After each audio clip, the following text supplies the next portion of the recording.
you like to drive around and talk about the latest happenings, this is the channel you need. So subscribe and follow Carmentary.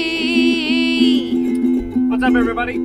It is time for another episode of Carmentary as I drive downtown, talking about the latest happenings. And we're going to do this one in English today. I think I did a couple in Japanese in a row there. Today's topic is something I saw a little news article on the web somewhere a few days ago. Caught my eye. And the topic is social media. And it was specifically talking about Instagram and influencers, which has kind of been a big keyword the last couple of years. The influencer marketing, influencer boom, blah, blah, blah. So this article was saying, it had a new word, which is the first time I'd seen this word, and it was virtual influencer. So for those of you who have, been on a trip to Mars for a while and missed everything, the influencer is basically, it's a new word for, someone who has some popularity and influence over others. Basically, it's someone who has a large following on Instagram, or it could be Facebook or YouTube. Sort of maybe a YouTube star could also be considered an influencer. And corporations, companies, brands will approach these people and do little tie-ups, little promotions, pay them money, and then they'll make a post, they'll publish something about the product or whatever it is, give something away, and that brings attention to the product that the corporation wants to sell. Okay, straightforward enough. That's great. So this has been huge the last couple of years. The biggest influencers out there, like the most massive ones, people we're talking about who have tens of millions of followers, and this is up in like the Kardashian kind of level, right? These are really, really famous people, or they were famous already before they got into social media, and maybe there's a few out there who just became that famous through social media.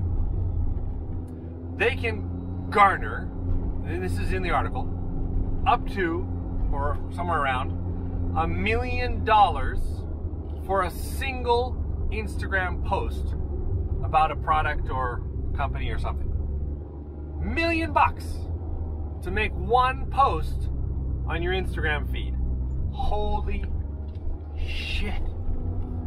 Wow. Okay, so that's your major influencer. Now, below that, they have different, obviously, levels and price ranges.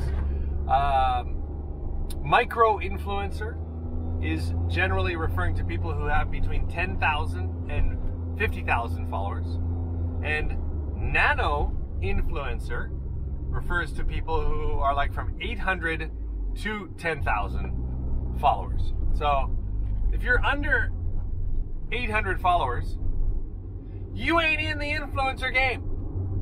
Sorry. Okay, this is all from the story. I'm not making this up. So if you got over 800 followers, 800 to 10,000, you're a nano influencer. And by the way, I just want you to know, that's me. I have 9,194 people following me on Instagram. And I mean, I just need to, come on, people. I'm almost there. I'm almost a micro influencer. I could be making cash. In the micro influencer range, you can make like between like $100 to $1,000 to, I think it was something like up to like $3,000 for a post on your Instagram feed, depending on what it is and how many times, obviously. Anyway, this is a huge thing. A lot of companies are putting huge advertising, marketing budgets into using influencers to promote their products. But what the article is saying is that there's a whole new thing that has started, and this is what is so crazy. It's the virtual influencer. And that means they don't even exist. It's not a real person. So there's companies like small agencies, creative agencies, I would guess, that are now creating what is basically a fake Instagram account with a fake person, a virtual character. You know, maybe they're using models to be in the actual photos. Maybe it's like animation, maybe it's computer graphics. I haven't checked all the details yet. But basically it's a team of people working together. They come up with a name, they come up with a style, a fashion, whatever. They create this character, and then that character is used as a virtual influencer to do whatever they want. And it's absolutely brilliant. You don't have to deal with some a-hole, you know. You're gonna have to pay the agency or the team who's created this virtual influencer, sure. So maybe the corporation's gonna end up spending the same amount of money. It could be, you know, not much difference. You're not saving money by using a virtual influencer, but you don't have to deal with some ego. You don't have to, you know, maybe the person's promoting your product and then, you know, they get caught, they get busted for sexual misconduct or something ridiculous, and then it makes you look bad. Hey, take care of all that with a new virtual influencer. Absolutely brilliant. But on the other hand, what is the world coming to? Apparently, there's a couple of these top virtual influencers now, and I think it was said one of them had like over 1 million followers. So already you have 1 million people who are willing to follow. Now, within that million, who knows, maybe some of them have no idea. You know, I don't know if they're actually stating, hey, this is a virtual influencer. There's no law that says you have to say that. You could just fake it, and people think, oh, this person's cool. She's hot. She looks good in the clothes. I'm gonna follow her. And little do you know, it's a complete fake. So that is where social media is heading now. And in the article, it said something about, you know, this is kind of signaling maybe the bubble, the influencer bubble is about to burst, kind of thing. And that we're kind of in a whole new game now. We could call it Endgame. Influencer Endgame.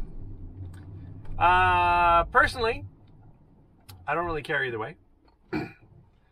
You may want to go back and watch my other Carmentary entitled Instaboard, where I talked about how I've become really kind of just bored of the whole Instagram feed. I still enjoy publishing photos and little things on my own, but the way the algorithm works and the way Instagram has become, and what it's really evolved into, it's kind of really put me off recently. So my screen time on Instagram is way down right now, and I think that's fine. Maybe it'll come back up, maybe things will change around, but I really feel, sorry the camera's not working too good today, folks. I really feel that the algorithms, you know, I just finished reading the Homo Deus book by Yuval Harari, and that was absolutely fantastic, by the way.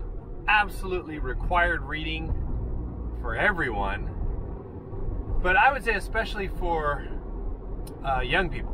You know, I wish, man, they could make that required reading in high schools. Translate that into every language in the world.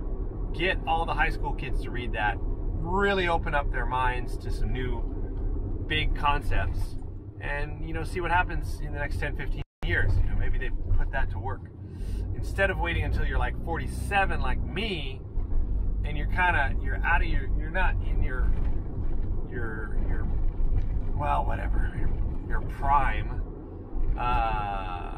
In some ways I am, but, you know, I'm not the center of the economic kind of force of the global economy, you know.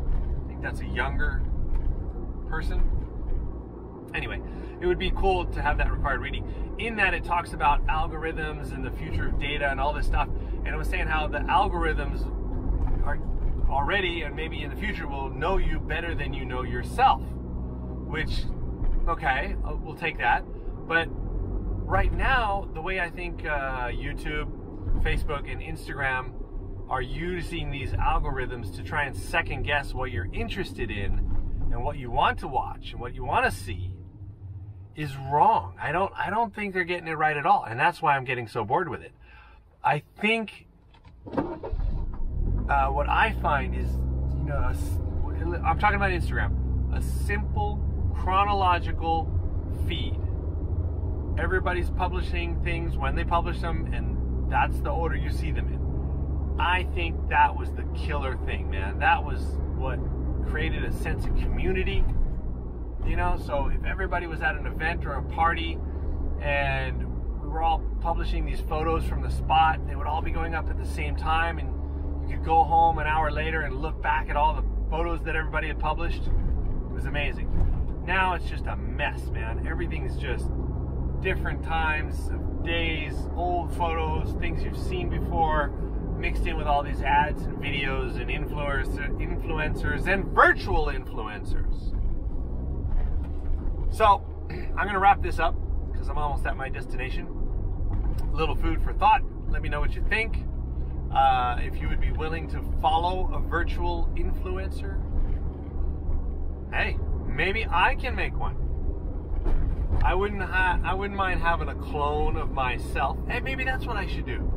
I should turn my Instagram account into a virtual Neil Hartmann. So it's sort of me, but it's not really me. It could just be photos of me like chilling at the beach, drinking martinis, which I don't do. Or me like skiing down, heli skiing in Alaska on ridiculous steep faces, which I don't really do. Yeah. Okay, this is giving me some ideas. Thanks for watching, or thanks for listening. Hope you enjoyed that, and I look forward to the comments as always. Be back with another episode of Carmentary, maybe on my way home. In the meantime, safe drive. If you like to drive around and talk about the latest happenings, this is the channel you need. So subscribe and follow Carmentary.